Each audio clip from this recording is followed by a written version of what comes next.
Hari ini Pak Su nak kongsi tentang fungsi otak kanan ya, otak kanan ya. Antara lain ya, yang pertama otak kanan ni satu ialah kreativiti dan seni ya. Orang otak kanan ni dia ada keupayaan ya.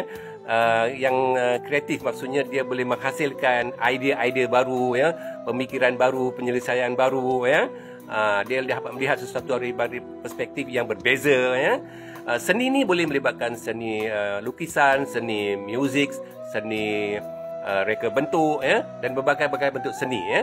Dan dia ada kaitan tadi dengan kreativiti ya. Dan yang kedua intuisi dan imajinasi. Orang otak kanan ni dia boleh menghasilkan pemikiran atau intuitif, makna gerak hati ya, firasat, ilham yang spontan ya, tanpa berfikir panjang ya. Imajinasi maknanya dia boleh membayangkan ya, dalam minda dia sesuatu yang mungkin belum berlaku. Ya? Dia boleh bayangkan dalam minda dia.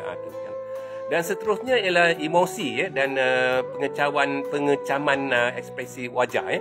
Emosi dan perasaan ya. Orang otak kanan ni dia sensitif dengan emosi dan perasaan dirinya dan juga orang lain ya. Dia sangat sensitif. Dan seterusnya ialah dari segi pemikiran global dan menyeluruh ya. Orang otak kanan ni dia dapat melihat sesuatu secara global, maksudnya dalam bentuk yang gambaran besar ya, big picture ya. Ini kelebihan orang otak kanan tadi ya. Dan lagi satu ialah orang otak kanan ni juga ya, dia boleh ada keupayaan untuk membuat pengecaman pola dan bentuk ya. Ini pun ada kaitan juga dengan kreativiti dan seni tadi, pengecaman pola dan bentuk-bentuk. Kalau kita lihat bangunan ke sesuatu objek ke, yalah apa-apa sajalah, semua ada bentuk ya, semua ada pattern dia kan. Ini kelebihan orang otak kanan, dia boleh mengecam dengan baik ya. Dan bolehlah kita katakan bahawa orang otak kanan ni orang yang kreatif ya, orang yang imaginatif ya. Orang yang dapat melihat sesuatu secara big picture, gambaran besar. Orang yang dapat melihat sesuatu secara global.